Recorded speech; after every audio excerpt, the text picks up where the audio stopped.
Hello, guys. Welcome back to another episode of the Scaling Brokerage Podcast. Today, Cody's been nice enough to bless us some of his time, share some of his experiences in real estate as a brokerage owner. So I'll kick it right off to him and let him tell us a little bit about himself and his business over there in Georgia. Thank you, Jake. I appreciate the opportunity to be on your podcast. It's exciting. My name is Cody Chembars. I am a broker owner of Anchor Real Estate Advisors in Dawsonville, Georgia. So for those NASCAR fans, we've got Awesome Bill from Dawsonville. We also have Chase Elliott, who is Bill Elliott's son. And so for those that don't know, we're about an hour north of Atlanta. That's the easiest way for me to describe where we're at. Okay, great. And tell us a little bit about how did you get started? When you make that first step into maybe an agent, or what kind of led you into running a brokerage or owning a brokerage?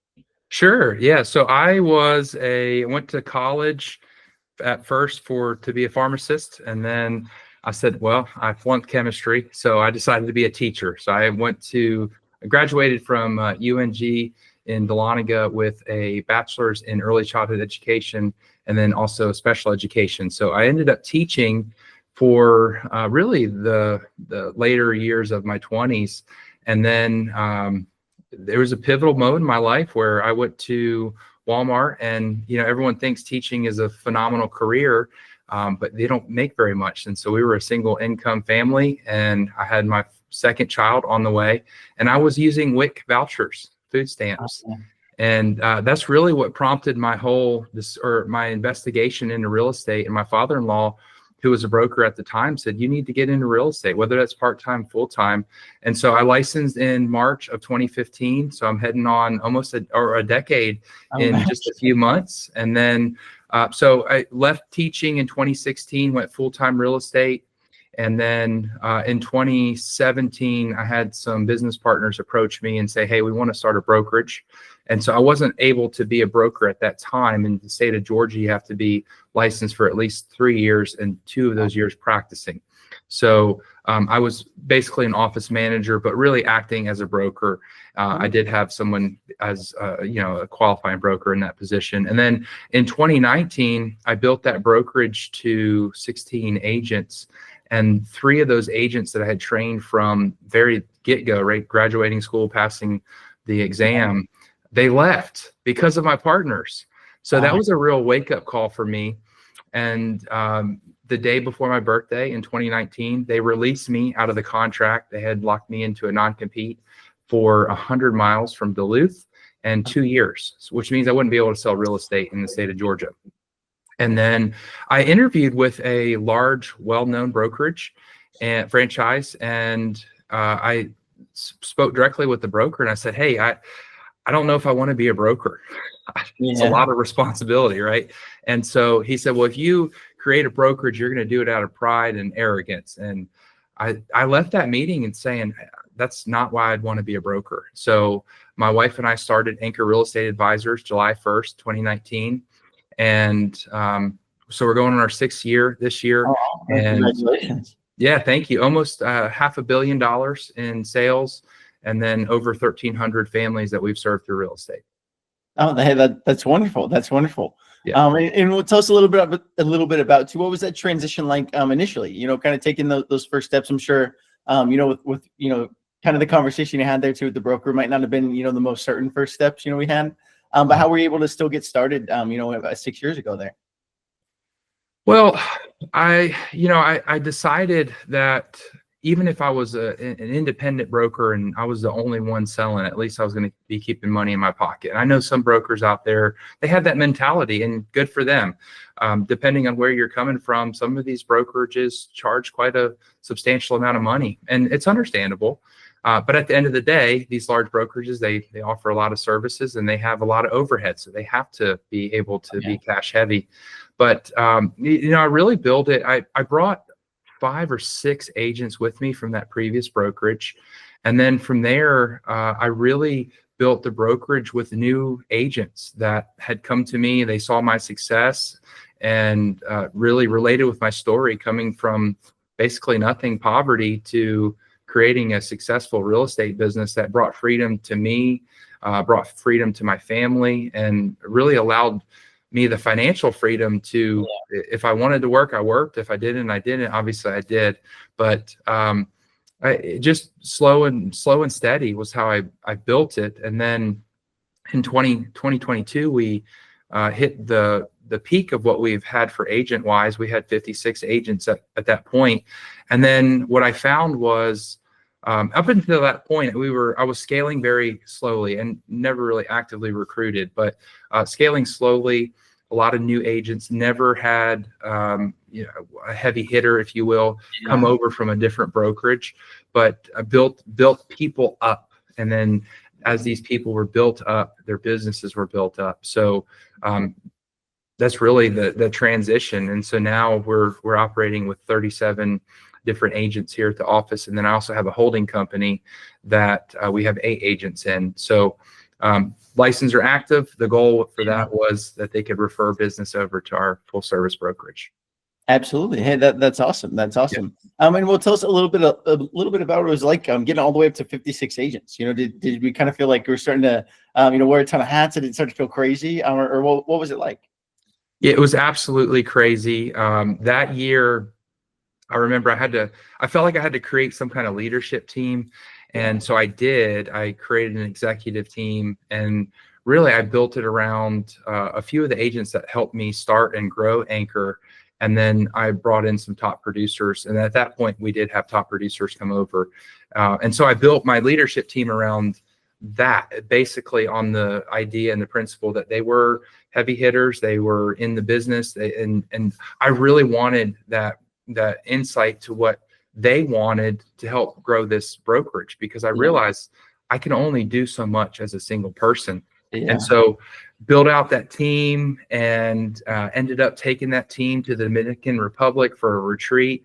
But what I found was that when you're taking these top producers out of their business, now they loved me as a person, maybe not love the brokerage, but they loved me as a person. So they wanted to volunteer their time, if you will. But the feedback came in that half of my leadership team didn't even approve of my leadership. So it caused this chasm. And that was also in 22, right before, everyone thought the world was shifting. So some of these national brokerages were throwing out offers to my top producers. Now, mind you, in the beginning, when I started, my compensation plan was very minimal. I really didn't feel like I had much to offer. And now that I'm, running 5.5 years into the business, some of those legacy members, while I love them and I'm grateful for them, I wouldn't be here without them, but I have not touched their compensation plan. So while, they're meeting their cap very quickly, and I'm over here like, well, I got to run this business. So, but yeah, it was crazy. It really was crazy to be able to manage that many people. And a lot of those were new. So I created this mentorship program to try to offset them from me, because I was still having to sell. Unfortunately, the brokerage wasn't able to sustain what I needed personally for our family budget, and then on top of the business budget. So I was still selling and doing all of that. It was wow. I mean, yeah, it's hard to be in 56 places at once. We have all those agents, all more or less maybe needed something. I'm sure, like some of the legacy guys and guys that have been around are more, less or actually easier to manage, need less hand holding. But yeah, if you're a newer agent and you have those questions, it can be hard. So that's definitely helpful having, kind of the different team, different people that we can reach out to, that doesn't just, put all the weight on your shoulders as well. That's right. So that's awesome. And then taking them to, on a retreat to the Dominican Republic, that'd be pretty fun as well, right? Yeah. Well, half of them. Hey, that's cool. That's cool. That's really fun. Awesome. Yeah. I wanted to dive a little bit into the marketing kind of and lead gen side. Do you guys do anything now still to market your brokerage? Are you guys still looking to recruit more agents and bring more agents on there? Yeah, the goal and desire for recruiting really kind of changed after 22. It really made me look at what do I want, right? And I think in the beginning, a lot of your independent brokerages are going to feel this need and this desire to build and to scale, and we just need numbers, and you're willing to take on anyone and everyone. And if I could give you one piece of advice, I would say I would be very selective about who you are bringing into your brokerage, because at the end of the day, they are an extension of you. They are a representation of you. And while it may sound awesome to say, hey, I've got 30 agents or 50 agents or whatever that number is to that person, a lot of that there's a lot of baggage that comes with that, right? Yeah. And not necessarily negative baggage, but to handle. I mean, we have one agent in our office that had 80 transactions last year. It sounds wonderful from a brokerage perspective or a broker perspective. Now I've got to make sure that her files and my spreadsheet, and I'm 1099ing her for the right numbers, and so there's challenges at that higher level, but I think there's challenges at that lower level too, or a sub 12 or a 10 agent brokerage. But I think as far as marketing, I mean, we do have a marketing director. That was one thing I was very consistent with. In the beginning, I was managing, well, really my wife and I were managing our social media. I built my business on Facebook specifically.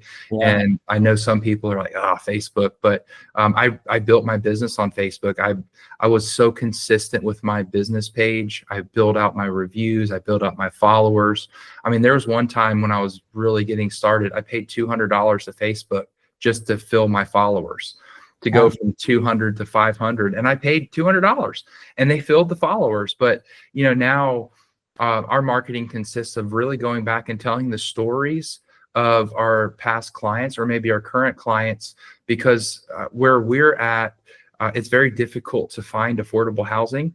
And what we're running into is there's not enough of it, or if it is, investors are scooping it up. And so we tell the stories of these sellers or maybe these buyers, these first-time home buyers that were able to purchase a home and pay the same amount that they were paying in an apartment. So and then obviously just staying top of mind. That's awesome. That's a big step for a family, for anyone to have, really. To be able to make that leap into home ownership. So it's awesome that you guys can help them in making that transition. Yeah, that's wonderful.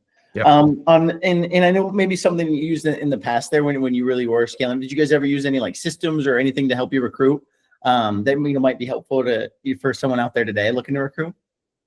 No, I've never used any of that, honestly. Like I thought about hiring a recruiter just internally, and really I have my office manager at this point. I hired an office manager last March because 23, I had in my mind, my goal was to be a non-competing broker.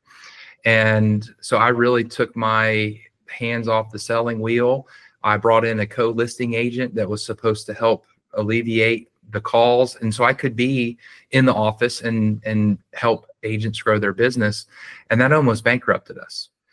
Maybe that's a little exaggerative, but it was a rough year. I mean, I remember coming into November and I was in tears telling my wife, I'm like, baby, I don't know if we're going to make it. I mean, obviously we've got 3 pieces of real estate, so I could always pull a home equity line or credit, but I was literally looking into that. And then I was also on, I've been, threatened to be sued. And so like all of these challenges that come at you as a broker, you have a bullseye on your back or your chest.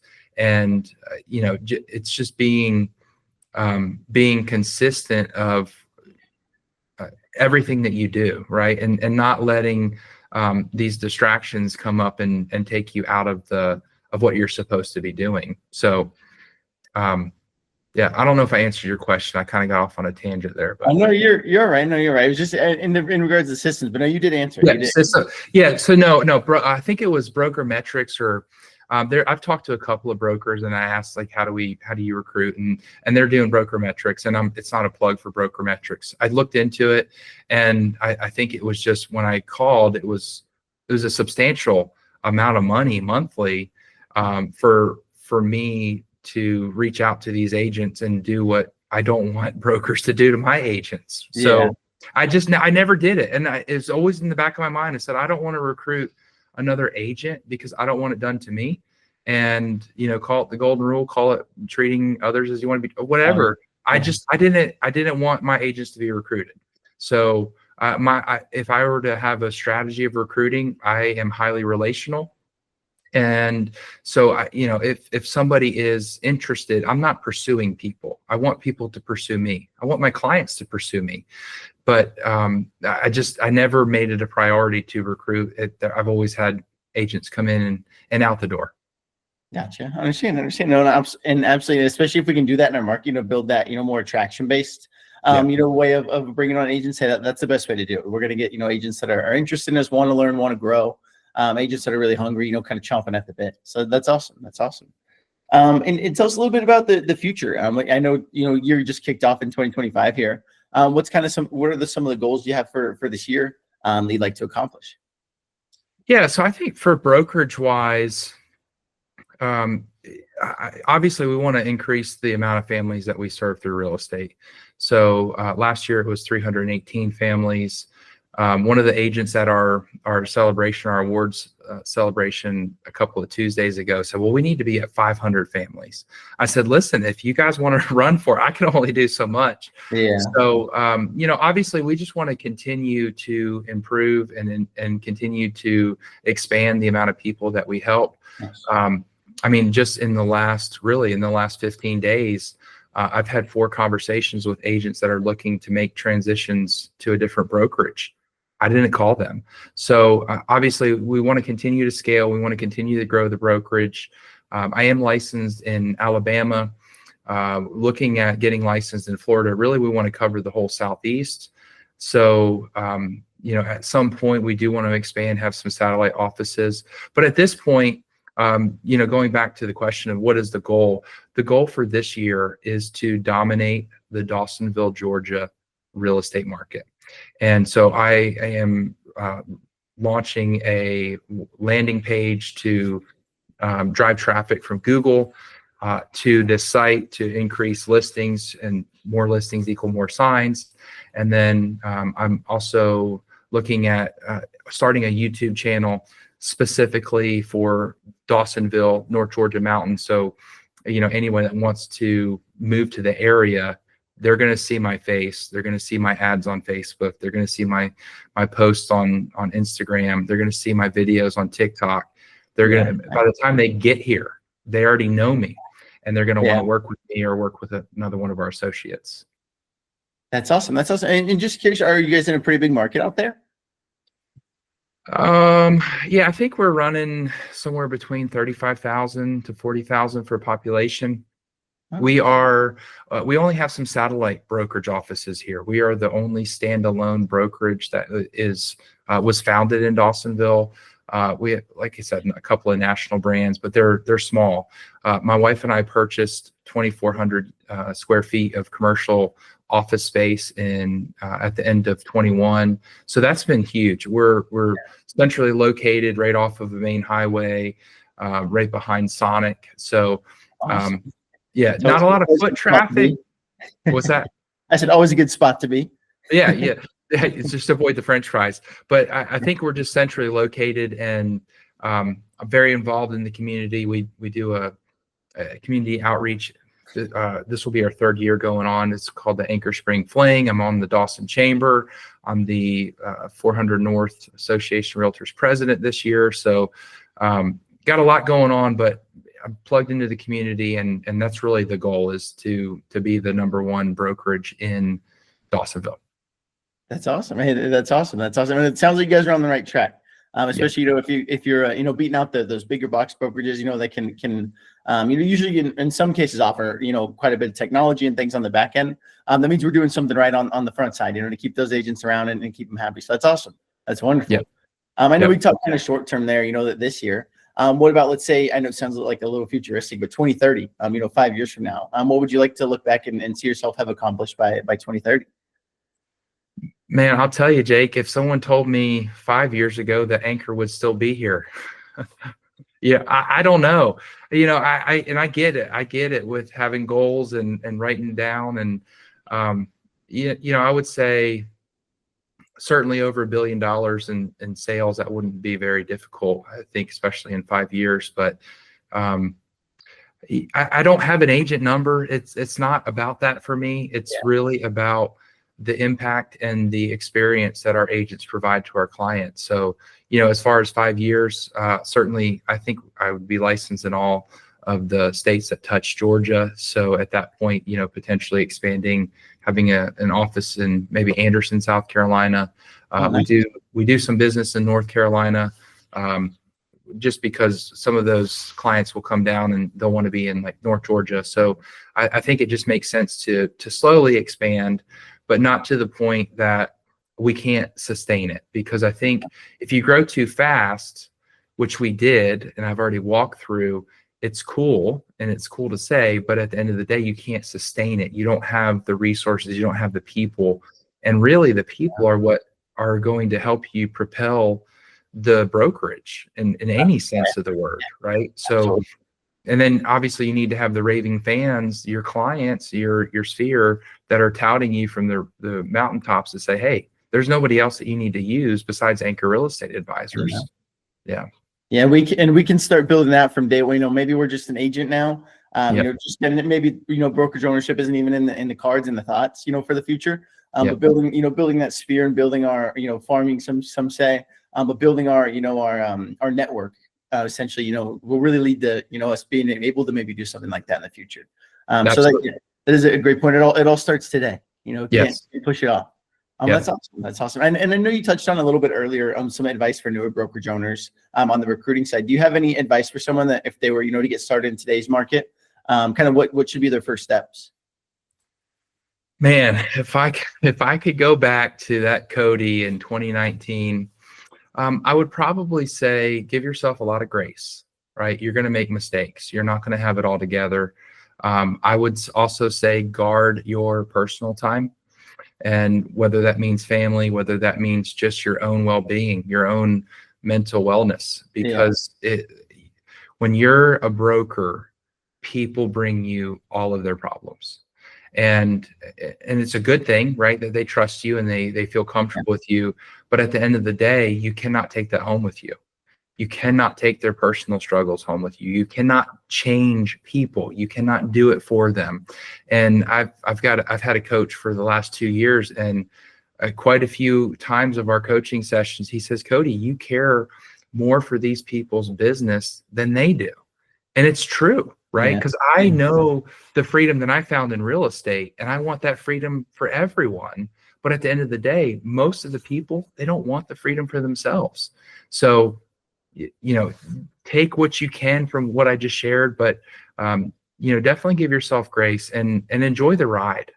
Because I look back now, and I even looking at my spreadsheets and my 1099s, like I just did 40 1099s for this past year, right? And you stop and think, and you're like, man, 40 different people were able to earn some kind of income through real estate. Absolutely. So just enjoy the ride and make as many memories as possible and impact as many lives as you can. Absolutely. I love that. And if we're living by that every day in real estate, we're inevitably going to be, profitable, be successful, and be able to continue, be able to stay in real estate. So that's awesome. That's awesome. We'll let the people know, Cody, if they're I know you mentioned South Carolina, North Carolina, if they're in Georgia, Atlanta, anywhere, where can they find you? How can they get in touch? Yeah, so you can reach us directly at our office number, 770-744-2575. We have an awesome website, www.anchorhomeadvisors.com. If you want to follow me personally, you could just Google or go on Facebook, Instagram, Cody Chembars, Chembars. Most people say Chambers. So make sure autocorrect doesn't do that. Otherwise, you won't find me. But yeah, if you want to connect on any of those, or if you have any questions for me, I'd love to help. I've helped other brokers start their own brokerage. I've got a bottle of whiskey on my trophy cabinet over there with the note from a broker that went from a very well-known national franchise that she was the #1 producing team here in Georgia, and then started her own brokerage. So I helped her in that. And I think at the end of the day, you win when you help other people win. Right. And Warren Buffett said it best: if you take care of other people's needs, you will never have to worry about your needs. So I believe, and I can't be any more true, especially in real estate. Well, that's awesome. That's awesome, Cody. And I really appreciate you coming out today. I was just going to ask if you had any quotes or anything to kind of sign off on. But I think that one, it'd be hard to beat unless you have another one. I mean, I got them stacked. I love it. Yeah. Here's one I'll leave you with. All right. What you focus on expands. And I learned this in Bold, which is a Keller Williams coaching program. I took that in 2016, absolutely changed my life. But what you focus on expands. If you focus on the positive, all the things that you're thankful for, grateful for in your life, then that's what you're going to see. And if you focus on the negative, if you focus on everything around you that's going wrong, it's going to expand. So whatever you focus on expands. Yeah. I love that. I love that. Hey, wonderful. We'll have everything linked down below, guys. So if you're in, in any of the markets we spoke about there, I'm looking to move maybe to some of them, or maybe you're an agent, looking for a new home over there as well. We'll get you connected with Corey down below, and he'll take great care of you.